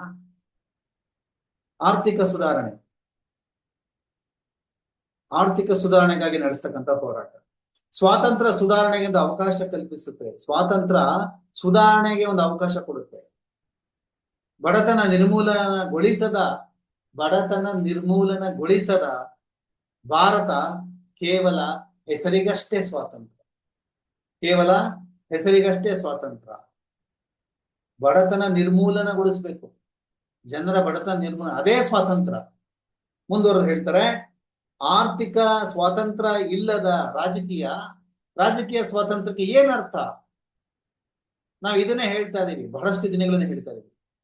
ಈ ದೇಶದ ಡಾಕ್ಟರ್ಗಳು, ಇಂಜಿನಿಯರ್ಗಳು, ಶಿಕ್ಷಕರುಗಳು, ಪ್ರೊಫೆಸರ್ಗಳು, ಹೋಟೆಲ್ ಸಪ್ಲೈಯರ್ಗಳು, ಹೋಟೆಲ್ ಸೂಪರ್ವೈಸರ್ಗಳು, ಬೀದಿ ಬದಿಯ ವ್ಯಾಪಾರಿಗಳು, ಎಲ್ಲರಿಗೂ ನಾವು ಹೇಳ್ತಾ ಇದ್ದೀವಿ, ನಿಮ್ಗೆ ಆರ್ಥಿಕ ಸ್ವಾತಂತ್ರ್ಯ ಇಲ್ಲ ಅಂದ್ರೆ ರಾಜಕೀಯ ಸ್ವಾತಂತ್ರ್ಯ ಇದ್ರೆ ಏನರ್ಥ? ಇದೇ ಭಗತ್ ಸಿಂಗ್ ಧ್ಯೇಯ, ಇದೇ ಭಗತ್ ಸಿಂಗ್ ಧರ್ಮ, ಇದೇ ಭಗತ್ ಸಿಂಗ್ ಫಿಲಾಸಫಿ, ಇದೇ ಭಗತ್ ಸಿಂಗ್ ಮಾದರಿ. ಈ ಮಾದರಿಯನ್ನ ಯಾವ್ದಾದ್ರು ತಂದೆ ತಾಯಿ, ಯಾವ್ದಾದ್ರು ಶಿಕ್ಷಕ ಶಾಲೆಯಲ್ಲಿ ಹೇಳ್ಕೊಡ್ತಾ ಇದ್ದಾನ? ಯಾವ್ದಾದ್ರು ತಂದೆ ತಾಯಿ ಮನೆಯಲ್ಲಿ ಹೇಳ್ಕೊಡ್ತಾ ಇದ್ದಾರ? ಇಲ್ಲ. ಮಗಳೇ ಹೆಚ್ಚೆಚ್ಚು ದುಡ್ಡು ಮಾಡು, ದುಡ್ಡು ಮಾಡು, ದುಡ್ಡು ಮಾಡು, ದುಡ್ಡು ಮಾಡು, ದುಡ್ಡು ಮಾಡಿ ಫಾರಿನ್ಗೆ ಹೋಗು, ಫಾರಿನ್ಗೆ ಹೋಗು, ಫಾರಿನ್ಗೆ ಹೋಗು. ಫಾರಿನ್ಗೆ ಹೋದ್ಮೇಲೆ ಬಿಳಿ ಹೆಂಡತಿ ಮದ್ವೆ ಆಗು, ಅಲ್ಲೇ ಸೆಟ್ಲ್ ಆಗು, ಮನೆ ಮಾಡ್ಕೊ, ಈ ಕಡೆಗೆ ಬರಬೇಡ. ನಾವೇ ನೀನ್ ಬಾಣ್ತನಕ್ಕೆ ಬರ್ತೀವಿ, ಬಾಣ್ತನ ಮಾಡ್ತೀವಿ, ಮಕ್ಳು ಕುಂಡಿ ತೊಳಿತೀವಿ, ನಾಮಕರಣ ಮಾಡ್ತೀವಿ, ಎಲ್ಲ ಅಲ್ಲೇ ಮಾಡ್ತೀವಿ. ಇಲ್ಲಿ ಏನು ಬರ್ಲೇಬೇಡಿ ನೀವು. ಈ ದೇಶ ಯಾಕ್ಬೇಕು, ಈ ಜನ ಯಾಕ್ಬೇಕು ಅನ್ನೋ ಮಟ್ಟಕ್ಕೆ ನಾವು ಬರ್ತೀವಿ. ಭಗತ್ ಸಿಂಗ್ ಎಲ್ಲಿ ಮಕ್ಕಳಿಗೆ ಬಾಣ್ತನ ಮಾಡಕ್ ಹೋಗೋ ಭಾರತೀಯರು ವಿದೇಶಗಳು. ಭಗತ್ ಸಿಂಗ್ ಹೇಳ್ತಾರೆ, ಆರ್ಥಿಕ ಸ್ವಾತಂತ್ರ್ಯ ಇಲ್ಲ ರಾಜಕೀಯ ಸ್ವಾತಂತ್ರ್ಯಕ್ಕೆ ಏನರ್ಥ? ಬಡವರು ಬಡವರಾಗೇ ಉಳಿಯುವಂತಾದ್ರೆ ಅಂತ ಸ್ವಾತಂತ್ರ್ಯದ ಏನು ಪ್ರಯೋಜನ? ಶ್ರೀಮಂತರು ಮತ್ತು ಬಡವರ ನಡುವಣ ಅಸಮಾನತೆ ಕೊನೆಗೊಳ್ಳೋದು ಯಾವಾಗ? ಬಡವರು ಮತ್ತು ಶ್ರೀಮಂತರ ನಡು ಅಸಮಾನತೆ ಕೊನೆಗೊಳ್ಳೋದು ಯಾವಾಗ? ಭಗತ್ ಸಿಂಗ್. ಕರ್ನಾಟಕದ ಮಾಧ್ಯಮ ಲೋಕದಲ್ಲಿ ಪತ್ರಕರ್ತ ಅಂತ ಟ್ಯಾಗ್ ಹಾಕೊಂಡಿರೋ, ಪತ್ರಕರ್ತ ಅಂತ ಹೇಳಿ ಟ್ಯಾಗ್ ಹಾಕೊಂಡಿರೋ ಸುವರ್ಣ ನ್ಯೂಸ್ ಚಾನೆಲ್ ನಲ್ಲಿ ಅವರೇನು ಹೆಡ್ ಸಂಪಾದಕರು ಏನೋ ನಂಗೆ ಗೊತ್ತಿಲ್ಲ, ಅಜಿತ್ ಹನುಮನಕ್ಕರ್ ಅನ್ನೋರು ಇತ್ತೀಚೆಗೆಲ್ಲೋ ಎಲ್ಲೋ ಭಾಷಣ ಮಾಡ್ತಾರೆ. ಈಗ ಇಂಥವ್ರನ್ನೇ ಭಾಷಣ ಕರೆಯೋದು, ನನ್ನಂಥವ್ರನ್ನ ಕರೆದ್ರೆ ಅವ್ರ ಜನ್ಮ ಜಾಲಾನ್ ಬಿಡ್ತೀವಿ. ಅವರು ನಮ್ಮನ್ನ ಭಗತ್ ಸಿಂಗ್ ತರ, ಏನು ತೀವ್ರಗಾಮಿಗಳು, ಟೆರರಿಸ್ಟ್ಗಳ ತರ ನಮ್ಮನ್ನ ನೋಡ್ತಾರೆ. ಈ ಅಜಿತ್ ಹನುಮನಕ್ಕರ್ ಹೇಳ್ತಾ ಇದ್ರು, ಯಾವ್ದಾದ್ರು ದೇಶದಲ್ಲಿ ಅತಿ ಶ್ರೀಮಂತರನ್ನ ದ್ವೇಷಿಸೋರು ಯಾವ್ದಾದ್ರು ದೇಶ ಜನ ಇದ್ರು ಅಂತಂದ್ರೆ ಅದು ಭಾರತ ಅಂತ ಹೇಳ್ತಾರೆ. ಭಗತ್ ಸಿಂಗ್ ಹೇಳ್ತಾರೆ, ಭಗತ್ ಸಿಂಗ್ ಏನ್ ಹೇಳ್ತಾರೆ? ನಿಮ್ಗೆ ಆಗ್ಲೇ ಹೇಳ್ದಾಗಿದ್ದಾನು, ಭಗತ್ ಸಿಂಗ್ ಹೇಳ್ತಕ್ಕಂಥ ಮಾತೇನು, ನಮಗೆ ಏನು ಆರ್ಥಿಕ ಸಮಾನತೆ ಇಲ್ಲದ ಸ್ವಾತಂತ್ರ್ಯಗಳು, ಬಡವರನ್ನಾಗೆ ಉಳಿಸ್ತಕ್ಕಂಥ, ಶ್ರೀಮಂತರಾಗಿಸ್ತಕ್ಕಂಥ ವ್ಯವಸ್ಥೆ, ಅದು ವ್ಯವಸ್ಥೆನ, ಅದು ಸ್ವಾತಂತ್ರ್ಯನ ಅಂತ ಕೇಳ್ತಾರೆ. ಅಜಿತ್ ಹನುಮನಕ್ಕರ್ ಶ್ರೀಮಂತರನ್ನ ಬೈಯೋ ದೇಶ ಇದು ಅಂತ. ಹಾಗಾದ್ರೆ ಬಡವರನ್ನ ಹೊಗಳೋ ದೇಶ ಯಾವುದು ಮಿಸ್ಟರ್ ಅಜಿತನ ಸಾಹಸಗಳು? ನನ್ನ ಕಾಮಿಕ್ ಓದ್ತಿದ್ದೆ, ನಿಮ್ಮ ಸಾಹಸಗಳು ಎಲ್ಲರೂ ಕೂಡ ಹಾಡಿ ಹೊಗಳಿದ್ದಾರೆ. ನಿಮ್ದು ಬುರುಡೆ ಬಿಟ್ಟಿದ್ದು, ಬುರುಡೆ ಉರುಳಿಸಿದ್ದು, ರಾತ್ರಿ ನೈಟ್ ಅಲ್ಲಿ ರೋಡ್ ಸರ್ವೆ ಮಾಡ್ತಿದ್ದು, ಅದೇನ್ ತಿಂಗಿದ್ರು ಅದ್ ಹೆಂಗಿದ್ರು ಅದು ಏನು ನಮ್ಗೆ ಗೊತ್ತಿಲ್ಲ. ಅಂದ್ರೆ ಇವತ್ತು ಏನಾಗಿದೆ ಮಾಧ್ಯಮಗಳ ಸ್ಥಿತಿ? ಯಾರ ಆರ್ಥಿಕ ಸ್ಥಿತಿ ಮೇಲಕ್ಕೆ ಏರ್ತಾ ಇದೆ? ಪತ್ರಕರ್ತರು ಯಾಕೆ ಹೀಗೆ? ಇವತ್ತು ನಮ್ಮ ದೇಶಕ್ಕೆ ಶತ್ರುಗಳು ಯಾರು ಅಂದ್ರೆ ಪತ್ರಕರ್ತರು, ಶತ್ರುಗಳು ಯಾರು ಅಂದ್ರೆ ಮಾಧ್ಯಮ, ಕಾರ್ಪೊರೇಟ್ಗಳು ಇವರನ್ನ ಕೊಂಡ್ಕೊಂಡ್ಬಿಟ್ಟಿದ್ದಾರೆ. ಸೊ ಇವತ್ತು ನಮ್ಮ ದೇಶದ ಗುಲಾಮರು ಯಾರು ಅಂತಂದ್ರೆ ಬ್ರಿಟಿಷರು. ಬಿಳಿ ಬ್ರಿಟಿಷರು ಎಲ್ಲರನ್ನೂ ಗುಲಾಮರನ್ನು ಮಾಡಿದ್ರು. ಇವತ್ತು ಈ ಕಪ್ಪು ಬ್ರಿಟಿಷರು, ಮೋದಿ, ಅದಾನಿ, ಅಂಬಾನಿ ಇವರೆಲ್ಲ ಸೇರ್ಕೊಂಡು ಮಾಧ್ಯಮಗಳನ್ನ ಕೊಂಡುಕೊಂಡಿದ್ದಾರೆ. ಈ ಮಾಧ್ಯಮಗಳ ಕೆಲಸ ಮಾಡ್ತಕ್ಕಂಥ ಗುಲಾಮರು ಪತ್ರಕರ್ತರು. ಸೊ ಈ ಪತ್ರಕರ್ತರು ಯಾಕೆ ಹೀಗೆ? ಅವ್ರಿಗೊಂದು ಪ್ಲಾಟ್ಫಾರ್ಮ್ ಇದೆ, ಚಾನೆಲ್ಗಳಿದೆ, ಅಲ್ಲಿ ಅವರು ಇಡೀ ದಿನ ಗುಣಗಾನ ಮಾಡ್ತಾ ಇರ್ತಾರೆ, ತಪ್ಪು ಮಾಹಿತಿಗಳನ್ನ ಜನರಿಗೆ ಕೊಡ್ತಾ ಇರ್ತಾರೆ, ಧರ್ಮಗಳ ಹಿಂದೂ ಮುಸ್ಲಿಂ ಗಲಾಟೆ ಎಬ್ಬಿಸ್ತಾ ಇರ್ತಾರೆ, ಸುಳ್ಳು ಹೇಳ್ತಾ ಇರ್ತಾರೆ, ಮೋದಿಯನ್ನ ದೇವಮಾನವ ಅಂತ ಸೃಷ್ಟಿ ಅದಕ್ಕೆ ಇಮೇಜ್ ಕ್ರಿಯೇಟ್ ಮಾಡೋದ್ರಲ್ಲೇ ಇವ್ರು ಇಡೀ ಜೀವನ ಕಳೆದೋಗ್ತಾರೆ. ಇಷ್ಟು ಟೈಮನ್ನ ಆ ಪತ್ರಕರ್ತರು ತಾವೇ ಹಾಕೊಂಡಿದ್ರೆ ಮೋದಿಯನ್ನ ಮೀರಿಸ್ತಕ್ಕಂತ ನಾಯಕರಾಗ್ಬೋದಾಗಿತ್ತು. ಮೋದಿಯನ್ನ ಮೀರಿಸ್ತಕ್ಕಂತ ಪೊಲಿಟಿಕಲ್ ಕ್ಷೇತ್ರಕ್ಕೆ ಬರ್ಬೋದಾಗಿತ್ತು. ಆದ್ರೆ ಅವ್ರಿಗೆ ಬೇಕಾಗಿರತಕ್ಕಂಥದ್ದು ಬರೀ ಮೂಳೆ ಅಷ್ಟೇ. ಸರ್ಕಾರವನ್ನ ಯಾಕೆ ಹೀಗೆ ತರಾಟೆ ತೆಗೆದುಕೊಳ್ಳೋದು? ಯಾಕೆ ತಗೊಳಕ್ಬಾರದು? ಮಾಧ್ಯಮ ಕಂಪನಿಗಳು ನಿಮ್ಮ ಕೆಲಸಕ್ಕೆ ಸಂಬಳ ಕೊಡ್ತಾರೆ, ಆದ್ರೆ ಅವ್ರು ನಿಮ್ಮನ್ನು ಖರೀದಿ ಮಾಡಿದ್ದಾರೆಯೇ? ನೀವು ಮಾಧ್ಯಮ ಕಂಪನಿಗಳ ಕೆಲಸಗಾರರೋ ಅಥವಾ ಸ್ವಾತಂತ್ರ್ಯವಿಲ್ಲದ ಗುಲಾಮರ ನೀವು. ಯಾಕೆಂದ್ರೆ ನಮ್ಮ ಚಾನಲ್ಗೆ ಹಿರಿಯ ಪತ್ರಕರ್ತರನ್ನ ನಾನು ಮಾತನಾಡಿಸ್ತೀನಿ. ಬಹುತೇಕ ಪತ್ರಕರ್ತರನ್ನ ಕರೆದು ನಾನು ಅವರ ಒಪಿನಿಯನ್ ದಾಖಲಿಸಿ ಮಾತಾಡ್ತೇನೆ. ಸೊ ಬೇರೆ ಮೈನ್ ಮೀಡಿಯಾ ಮಾಡಕ್ಕಾಗದನ್ನ ಪತ್ರಕರ್ತರು ಆಚೆ ಮಾಡ್ತಾರೆ. ಆದ್ರೆ ಒಂದು ದುರಾದೃಷ್ಟ ಏನಂದ್ರೆ, ಒಂದಿನ ಆ ಪತ್ರಕರ್ತರು ನಾವು ಮಾತಾಡಲ್ಲ, ಯಾಕೆಂದ್ರೆ ನಮ್ಗೆ ಕಂಪನಿಗಳು ಹೇಳ್ಬಿಟ್ಟಿದ್ದೇವೆ ನೀವು ಮಾತಾಡಬಾರದು ಅಂತ ಹೇಳಿ. ಸ್ವತಂತ್ರ ಭಾರತ, ಭಗತ್ ಸಿಂಗ್ ಹುಟ್ಟಿದ, ಭಗತ್ ಸಿಂಗ್ ಪ್ರಾಣ ತ್ಯಾಗ ಮಾಡಿದ ದೇಶದಲ್ಲಿ ಪತ್ರಕರ್ತರು ಹೇಳ್ತಾ ಇರ್ತಕ್ಕಂಥದ್ದು ಮಾತೇನಂದ್ರೆ, ನಮಗ್ ಮಾತಾಡಕ್ ಬಿಡ್ತಾರೆ. ಅದ್ರಲ್ಲಿ ಯಾಕಿದಿರಿ? ಜೀವನೋಪಾಯ, ಜೀವನ ಮಾಡ್ಬೇಕು, ಮಕ್ಳು ಸಾಕ್ಬೇಕು, ಹೆಂಡತಿ ಸಾಕ್ಬೇಕು, ಫ್ಲಾಟ್ ಬಾಡಿಗೆ ಕಟ್ಟಬೇಕು, EMI ಕಟ್ಟಬೇಕು, ಕಾರ್ EMI ತಗೋಬೇಕು, ವಿದೇಶ ಪ್ರವಾಸ ಮಾಡ್ಬೇಕು, ಎಲ್ಲ ಮಾಡ್ಬೇಕು, ಜೀವನ ಮಾಡ್ಬೇಕು, ಊಟ ಮಾಡ್ಬೇಕು, ಬಟ್ಟೆ ಹಾಕಬೇಕು, ಎಲ್ಲ ಮಾಡ್ಬೇಕು. ಸೊ ಹಂಗಾಗಿ ನಮ್ಗೆ ದುಡ್ಡು ಬೇಕು. ದೇಶ ಏನಾದ್ರೇನು, ಪ್ರಜಾಪ್ರಭುತ್ವ ಏನಾದ್ರೇನು, ರಾಜಕೀಯ ಏನಾದ್ರೆ ನಮಗ್ ದುಡ್ಡು ಬರಬೇಕು. ನೀವು ಸ್ವಾತಂತ್ರ್ಯ ಇಲ್ಲದ ಗುಲಾಮರೇ. ನಿಮ್ಮದೇ ಆದ ಅಭಿಪ್ರಾಯ ಹೇಳಲಾಗದಷ್ಟು ಸ್ವಾತಂತ್ರ್ಯ ಈ ದೇಶದಲ್ಲಿ ಇಲ್ಲಿದೆ. ಅಂತಹ ಒಂದು ವಾತಾವರಣ ಸೃಷ್ಟಿಯಾಗೋದು ನಿಮ್ಗೆ ಇಷ್ಟ ಇಲ್ವಾ? ಯಾಕೆ ನೀವು ಮಾತನಾಡೋದಕ್ಕೆ ಬರಲ್ಲ? ನೀವು ನನ್ನಂತಹ ಪ್ಲಾಟ್ಫಾರ್ಮ್ಗೆ ನಾನ್ ಪ್ಲಾಟ್ಫಾರ್ಮ್ ಕೊಡ್ತೀನಿ, ಬನ್ನಿ ಮಾತಾಡಿ. ನೀವಿರೋ ಕಂಪ್ನಿಲಿ ನಿಮಗೆ ಬಂಧನ ಇದೆ, ನೀವು ಬಂಧನದಲ್ಲಿ ಇರ್ತಕ್ಕಂಥ ಗಿಳಿಗಳು ನೀವು. ಸೊ ಗಿಳಿಪಾಠ ಒಪ್ಪಿಸ್ಬೇಡಿ, ಬನ್ನಿ ಗಿಳಿಪಾಠ ಒಪ್ಪಿಸಿಬಿಟ್ಟು ಸ್ವಚ್ಛಂದವಾಗಿ ಹಾರಾಡಿ. ನನ್ನ ಪ್ಲಾಟ್ಫಾರ್ಮ್ ಅಲ್ಲಿ ನಿಮ್ಗೆ ಸ್ವಚ್ಛಂದವಾಗಿ ಹಾರಾಡೋ, ನಿಮಗೆ ಸಂಪೂರ್ಣವಾಗಿ ಮಾತಾಡೋ ಅವಕಾಶ. ನೀವು ಪರವಾಗಿ ಮಾತಾಡಿ, ವಿರುದ್ಧವಾಗಿ ಮಾತಾಡಿ. ನೀವು ಮೌನವಾಗಿರ್ಬೇಡಿ, ಗುಲಾಮರಾಗಿರ್ಬೇಡಿ. ಇದನ್ನು ಸೃಷ್ಟಿ ಮಾಡಿರೋದು ಯಾರು? ಈ ರೀತಿ ಈ ಸರ್ಕಾರಗಳಿಗೆ, ಈ ರಾಜಕಾರಣಿಗಳಿಗೆ, ಈ ಅಧಿಕಾರಿಗಳಿಗೆ ಸ್ಟೆನೋಗ್ರಾಫರ್ಗಳು. ಇವತ್ತು ಪ್ರತಿಯೊಬ್ಬ ಮಿನಿಸ್ಟ್ರಿಗಳಿಗೆ, ಪ್ರತಿಯೊಂದು ಸರ್ಕಾರಕ್ಕೆ ಅವರು ಪತ್ರಿಕಾಗೋಷ್ಠಿ ಮಾಡದ ಹಾಗೆ, ಪತ್ರಕರ್ತರ ಮುಂದೆ ಬರದ ಹಾಗೆ, ಮಾಧ್ಯಮಗಳ ಮುಂದೆ ಬರದ ಹಾಗೆ ಮಾಡಿರ್ತಕ್ಕಂಥದ್ದು ಮಾಧ್ಯಮ ಸಲಹೆಗಾರರು ಮತ್ತು ಮಾಧ್ಯಮ ಸಲಹೆಗಾರ ಸಂಸ್ಥೆಗಳು. ಇವರೇ ಪ್ರೆಸ್ ನೋಟ್ ಬರೀತಾರೆ, ಇವರೇ ಎಲ್ಲ ಮಾಡಿ ಟ್ವೀಟ್ ಮಾಡಿ ಎಲ್ಲ ಮಾಧ್ಯಮ ನಡೆಸ್ತಾರೆ. ಒಂದು ಕಾಲದಲ್ಲಿ ಪತ್ರಕರ್ತರಾಗಿದ್ದವರು ಇವತ್ತು ಮಾಧ್ಯಮ ಸಲಹೆಗಾರರಾಗಿರ್ತಾರೆ, ಮಾಧ್ಯಮ ಸಂಸ್ಥೆಗಳು ನಡೆಸ್ತಾ ಇರ್ತಾರೆ, ಮಾಧ್ಯಮ ಸಲಹಾ ಸಂಸ್ಥೆಗಳು ಇವರೇ ಅಡ್ವೈಸರ್ಸ್. ಸೊ ನಮ್ಮ ದೇಶಕ್ಕೆ ಅಸಮಾನತೆ ಆಗಿದ್ರೆ, ಬಡವರಾಗ್ತಾ ಇದ್ರೆ, ಈ ದೇಶದಲ್ಲಿ ಪ್ರಜಾಪ್ರಭುತ್ವ ಕಳೆದೋಗ್ತಾ ಇದ್ರೆ, ಈ ದೇಶದಲ್ಲಿ ಪ್ರಜಾಪ್ರಭುತ್ವ ಕಳೆದೋಗ್ತಾ ಇದೆ ಅಂತಂದ್ರೆ, ಭಗತ್ ಸಿಂಗ್, ಮಹಾತ್ಮ ಗಾಂಧಿ ಇಂಥವರೆಲ್ಲ ಹೋರಾಡಿ ತಂದುಕೊಟ್ಟ ಸ್ವಾತಂತ್ರ್ಯ ಮಣ್ಣು ಪಾಲಾಗ್ತಾ ಇದೆ ಅಂತಂದ್ರೆ ಅದಕ್ಕೆ ಕಾರಣ. ಮತ್ತು ಅವರ ಹೋರಾಟವೇ ಎಲ್ಲ ಯಾರೋ ಒಬ್ಬ ವೀರ ಸಾವರ್ಕರ್ ಇನ್ಯಾರೋ ಒಬ್ಬ ತಂದುಕೊಟ್ಟ ಅಂತ ಹೇಳಿ ಇಡೀ ಇತಿಹಾಸವನ್ನು ತಿರುಗಿಸ್ತಾ ಇದ್ದಾರೆ ಅಂದ್ರೆ ಅದಕ್ಕೆ ಕಾರಣ ಈ ಗುಲಾಮಿ ಪತ್ರಕರ್ತರು, ಈ ಗುಲಾಮಿ ಸಂಸ್ಥೆಗಳು, ಪಂಜರದ ಗಿಳಿಗಳು. ಕಂಪನಿಗಳ ಮೇಲೆ ಎತ್ತಾಕಿ, ಕಂಪನಿಗಳು ನಮಗ್ ಬಿಡ್ತಾ ಇಲ್ಲ, ನಮ್ಮನ್ನು ಮಾತಾಡಕ್ ಬಿಡ್ತಾ ಇಲ್ಲ ಅಂತ ಹೇಳಿ ಮೇಯ್ತಾ ಇದ್ದಾರೆ. ಏನ್ ಮೇಯ್ತಾ ಇದಾರೋ ಗೊತ್ತಿಲ್ಲ, ಅದು ಯಾವ ಕಾಳು ತಿಂತಾ ಇದಾರೋ ಗೊತ್ತಿಲ್ಲ. ಕಂಪನಿಗಳ ಮೇಲೆ, ಮಾಲೀಕರ ಮೇಲೆ ಎತ್ತಾಕಿ ತಾವು ಮಾತ್ರ ತಮಾಷೆ ನೋಡ್ತಾ ಕೂತಿದ್ದಾರೆ. ತಮಾಷೆ, ಆಶೆ ಅಮಾಶೆ ತಮಾಷೆ. ಅಂದ್ರೆ ಪತ್ರಿಕೋದ್ಯಮನ ಮಾರಾಟಕ್ಕೆ ಇಟ್ಟವ್ರು ಯಾರು? ಇವರಿಗೆ. ಸೊ ಈಗೆಲ್ಲ ಸರಿ ಇದೆ ಅನ್ಸ್ಬೋದು, ಚೆನ್ನಾಗಿ ನಿಮ್ಮ ಹತ್ರ ಹಣ ಬರ್ಬೋದು, ನೀವು ಅಡ್ವೈಸ್ ಮಾಡ್ಬೋದು, ಪ್ರೆಸ್ ನೋಟ್ ಬರ್ಕೊಡ್ಬೋದು, ಪತ್ರಿಕಾಗೋಷ್ಠಿಗಳನ್ನ ಮಾಡ್ಬೋದು, ಮಿನಿಸ್ಟ್ರಿಗಳು ನಮ್ಮಂತರ ಕೈಗೆ ಸಿಗದೆ ನೀವು ತಡಿಬಹುದು. ನಾವ್ ಯಾಕಂದ್ರೆ ಸಿಗಿಯಕ್ ಹೋಗಲ್ಲ, ಸಿಕ್ಕಬೇಕು ನಮ್ದಷ್ಟೇ. ಅವರು ಅಲ್ಲಿ ಹಾಗೆ ನೀವು ಅವ್ರನ್ನ ಕಾಪಾಡ್ಬೋದು. ನಿಮ್ಮ ಫ್ಲಾಟ್, ನಿಮ್ಮ ರೆಂಟು, ನಿಮ್ಮ ಲೀಸು, ಪರ್ಚೇಸು ಎಲ್ಲ ಕೂಡ ಆಗ್ಬೋದು. ಆದ್ರೆ ಮುಂದೊಂದು ದಿನ ಈ ದೇಶನೇ ಎಲ್ಲವೂ ಕೂಡ ಲೀಸ್ ಆಗೋಗುತ್ತೆ, ಖರೀದಿ ಆಗೋಗುತ್ತೆ. ಇದನ್ನೇ ಇವತ್ತು ಅಮೆರಿಕ ಹೇಳ್ತಾ ಇದೆ, I will crush your economy ಅಂತ ಹೇಳ್ತಾ ಇದೆ. ಹೂ ವಿಲ್ ರೆಸ್ಕ್ಯೂ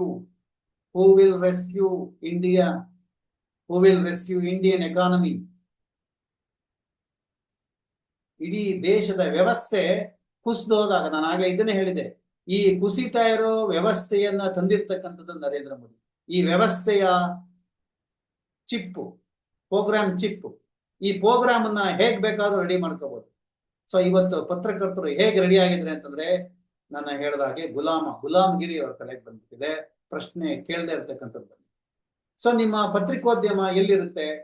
ಸೊ ಕೊನೆಗೊಂದಿನ ಎಲ್ಲ ವ್ಯವಸ್ಥೆ ಕುಸಿದೋದಾಗ ನೀವು ಇರಲ್ಲ, ನಿಮ್ ಪತ್ರಿಕೋದ್ಯಮ ಇರಲ್ಲ, ನಿಮ್ ಸಲಹೆ ಯಾರಿಗೂ ಬೇಕಾಗಿರಲ್ಲ, ನಿಮ್ಮ ಮೀಡಿಯಾ ಅಡ್ವೈಸರ್ಗಳು ಬೇಕಾಗಿಲ್ಲ, ಮೀಡಿಯಾ ಪ್ರೆಸ್ ನೋಟ್ ಬರ್ಕೊಳ್ಳೋರು ಬೇಕಾಗಿಲ್ಲ, ಯಾವುದು ಬೇಕಾಗಿರಲ್ಲ. ಇಡೀ ವ್ಯವಸ್ಥೆ ಕುಸಿದೋಗಿರುತ್ತೆ. ನೀವು ನಿರುದ್ಯೋಗಿಗಳಾಗ್ತೀರಾ. ನೀವು ನಿರುದ್ಯೋಗಿಗಳಾದ್ಮೇಲೆ ನಿಮ್ಮ ಸಾಕಿದ ಮಾಲೀಕರೇ ನಿಮ್ಮನ್ನ ಹಂಟ್ ಮಾಡ್ತಾರೆ, ಬೇಟೆಯಾಡ್ತಾರೆ. ನೀವು ಬೀದಿಗೆ ಬಿದ್ದಾಗ ನೀವು ಯಾರ್ಯಾರನ್ನ ನೀವು ಅವ್ರನ್ನ ಶೋಷಣೆ ಮಾಡಿದ್ರು ಅವರೇ ನಿಮ್ಮನ್ನ ಬೇಟೆ ಆಡ್ತಾರೆ.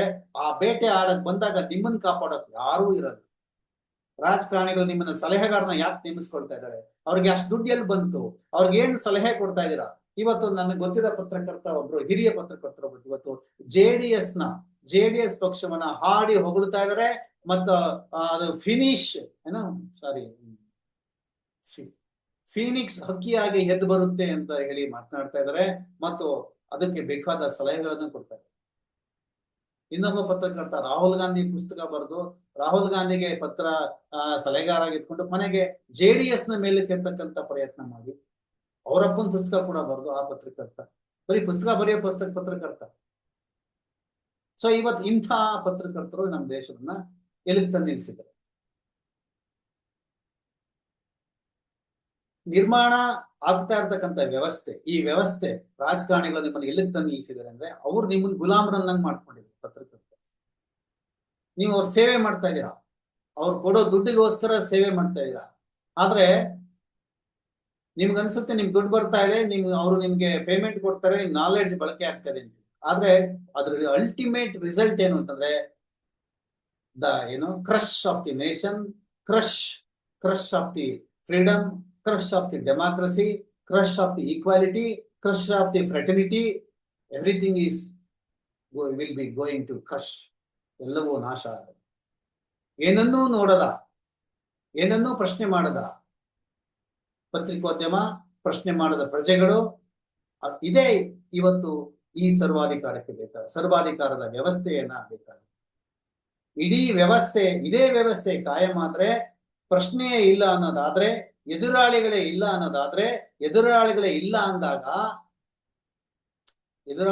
ಅಂದಾಗ ನೀವು ಯಾಕೆ ಬೇಕು? ನಿಮ್ಮ ಅಸ್ತಿತ್ವ ಎಲ್ಲಿರುತ್ತೆ? ಯಾರಿಗೆ ಬೇಕು? ನೀವು ಯಾರಿಗೂ ಬೇಕಾಗಿಲ್ಲ, ಯಾರೂ ಜವಾಬ್ದಾರಿ ಇಲ್ಲ. ವ್ಯವಸ್ಥೆಯ ಗತಿ ಏನಾಗುತ್ತೆ? ಆಗ ಪತ್ರಕರ್ತ, ಪತ್ರಿಕೋದ್ಯಮ, ಪ್ರಜಾಪ್ರಭುತ್ವ, ಆಡಳಿತ, ಅಧಿಕಾರಿಗಳು ಯಾವುದೂ ಇರೋದಿಲ್ಲ. ಶೂನ್ಯ ಸೃಷ್ಟಿಯಾಗುತ್ತೆ. ಈ ಶೂನ್ಯನ ನೀವು ಹೇಗೆ ಎದುರಿಸ್ತೀರಾ? ಮತ್ತೊಮ್ಮೆ ಈ ದೇಶವನ್ನು ಹೇಗೆ ಕಟ್ತೀರಾ? ಇನ್ನೊಬ್ಬ ಭಗತ್ ಸಿಂಗ್ ಎಲ್ಲಿ, ಇನ್ನೊಬ್ಬ ಗಾಂಧಿ ಎಲ್ಲಿ, ಎಲ್ಲಿಂದ ಬರ್ತಾರೆ ಇವರೆಲ್ಲ? ಎಲ್ಲಿಂದ ತರ್ತೀರ ಇವರೆಲ್ಲರನ್ನ? ಪತ್ರಿಕೋದ್ಯಮದ ಮಹತ್ವ ಅರಿದೇ ಹೋದ್ರು ಪತ್ರಕರ್ತರಾದ್ರೆ, ಮತ್ತು ಪತ್ರಿಕೋದ್ಯಮ ಸಂಪಾದನೆ ಮಾಡೋ ಚಾಕರಿ ಆದ್ರೆ, ಗುಲಾಮಗಿರಿ ಆದ್ರೆ, ಮತ್ತು ಇನ್ನೊಂದು ಚಾಕರಿ ನಿಮ್ಗೆ ಸಿಗದೆ ಹೋದ್ರೆ, ಆಗ ನೀವು ಎಲ್ಲಿರ್ತೀರಾ? ನಿಮ್ಮ ಅಸ್ತಿತ್ವ ಎಲ್ಲಿರುತ್ತೆ? ನಿಮ್ಮ ಅಡ್ರೆಸ್ ಎಲ್ಲಿರುತ್ತೆ? ನಮ್ಗೆಲ್ಲ ನನಗೂ ಸೇರಿದಂಗೆ ನಮ್ಗೆಲ್ಲ ಇದ್ದಂತ ಜವಾಬ್ದಾರಿ ಈ ದೇಶ ಕಟ್ಟೋದು, ಈ ವೃತ್ತಿಯ ಜವಾಬ್ದಾರಿ ಪ್ರಜಾಪ್ರಭುತ್ವ ಉಳಿಸೋದು. ನಮ್ಮ ವೃತ್ತಿಯ ಮಹತ್ವ ಅರಿದೇ ಹೋದಾಗ ಈ ಶೂನ್ಯ ಸಂಪಾದನೆ ಆಗುತ್ತೆ. ಚಾಕರಿದಾರರು ಈ ದೇಶವನ್ನ ಕಟ್ಟೋದಕ್ಕೆ ಸಾಧ್ಯ ಇಲ್ಲ, ಪ್ರಜಾಪ್ರಭುತ್ವ ಉಳಿಸೋಕೆ ಸಾಧ್ಯ ಇಲ್ಲ. ಈ ದೇಶವನ್ನ ಕಟ್ಟೋದಕ್ಕೆ, ಈ ದೇಶವನ್ನ ಬೆಳೆಸೋದಕ್ಕೆ ಬೇಕಾಗಿರ್ತಕ್ಕಂಥದ್ದು ಭಗತ್ ಸಿಂಗ್ ನಂತಹ ನಿಸ್ಪೃಹ, ನಿಸ್ವಾರ್ಥ ದೇಶಭಕ್ತರು. ಭಗತ್ ಸಿಂಗ್ ಇದ್ದಂತ ಓದು, ಅಪಾರವಾದ ಜ್ಞಾನ, ಚಿಕ್ಕ ವಯಸ್ಸಿಗೆ ಅಂತಹದ್ದು ಯಾವುದೇ ಒಂದು ಪತ್ರಕರ್ತರಿಗೆ, ಇವತ್ತು ಎಲ್ಲ ಪತ್ರಕರ್ತರು ಬುದ್ಧಿವಂತರೆ, ಆದ್ರೆ ಅವರ ಬುದ್ಧಿವಂತಿಕೆ, ಅವರ ಪ್ರೌಢಿಮೆ ಖರ್ಚಾಗ್ತಾ ಇರೋದು, ಬಳಕೆ ಆಗ್ತಾ ಇರ್ತಕ್ಕಂಥದ್ದು ರಾಜಕಾರಣಿಗಳ, ಸರ್ಕಾರಗಳ ಗುಲಾಮಗಿರಿ. ಯಾವತ್ತು ನಾವು ಸರ್ಕಾರಕ್ಕೆ, ರಾಜಕಾರಣಿಗಳ ಗುಲಾಮಗಿರಿಗೆ ಜೈ ಹುಜೂರ್ ಅಂತೀವೋ ಅವತ್ತು ಸರ್ವಾಧಿಕಾರ ಸ್ಥಾಪನೆ ಆಗಿದೆ. ಈ ವ್ಯವಸ್ಥೆಯನ್ನ ಕೊನೆಗಾಣಿಸೋದಕ್ಕೆ ಕೊನೆಗಾಣಿಸಲಿಕ್ಕೆ ಹೋರಾಟ ಮಾಡಬೇಕಾಗಿರೋದೇ ಪತ್ರಕರ್ತರು ಮತ್ತು ಮಾಧ್ಯಮ ಇವತ್ತು ಕ್ಯಾಪಿಟಲಿಸ್ಟ್ಗಳ ಕೈಗೆ ಸಿಕ್ಕಿದೆ. ಸೊ ಹಾಗಾದ್ರೆ ನಾನು ಹೇಳ್ತಾ ಇರ್ತಕ್ಕಂಥ ನಿಮ್ದೇ ಬನ್ನಿ, ಆಚೆ ಬನ್ನಿ. ಇಷ್ಟು ದಿವಸ ನೀವು ಸಂಪಾದನೆ ಮಾಡಿದ್ದೀರಾ, ನಿಮ್ಮ ಹೆಂಡತಿ ಮಕ್ಳು ಎಲ್ಲ ಇದಾರೆ, ನಿಮ್ ಮಕ್ಳು ದೊಡ್ಡ ದೊಡ್ಡ ಕಾನ್ವೆಂಟ್ಗೆ ಹೋಗದಿದ್ರೆ ಪರವಾಗಿಲ್ಲ, ವಿದೇಶಕ್ಕೆ ಹೋಗದಿದ್ರೆ ಪರವಾಗಿಲ್ಲ, ನೀವು ಹೋಗಿ ಅಲ್ಲಿ ಬಾಣಂತನ ಮಾಡದೇ ಪರವಾಗಿಲ್ಲ, ದೇಶದಲ್ಲಿ ಬೇರೆಯವ್ರಿಗೆ ಬನ್ನಿ, ಆಚೆ ಬಂದು ಮಾತಾಡಿ. ಇವತ್ತು ಕಾನ್ಸ್ಟಿಟ್ಯೂಷನಲ್ ಒಂದು ಬಿಕ್ಕಟ್ಟು ಸೃಷ್ಟಿಯಾಗಿದೆ, ಇನ್ ಮುಂದಕ್ಕೆ ಇನ್ನೂ ಬಹಳ ಸೃಷ್ಟಿಯಾಗುತ್ತೆ. ಈಗಲೂ ಮಾತನಾಡದೇ ಇದ್ರೆ ನಮ್ಮನ್ನ ಕಾಪಾಡೋದು ಯಾರು ಇಲ್ಲ. ಇದಾಗಿತ್ತು ಇವತ್ತಿನ ನನ್ನ ವಿಶೇಷ ವಿಶ್ಲೇಷಣೆ. ಇನ್ನೊಂದು ವಿಶ್ಲೇಷಣೆ ನಿಮಗೆ ಮುಂದೆ ಹಾಜರಾಗ್ತೀನಿ. ಅಲ್ಲಿವರೆಗೂ ಸಿಯಾನ್ ಕನ್ನಡ ನೋಡ್ತಾ ಇರಿ, ಮುಕ್ತ ಪತ್ರಿಕೋದ್ಯಮನ ಬೆಂಬಲಿಸಿ. ನಮಸ್ಕಾರ.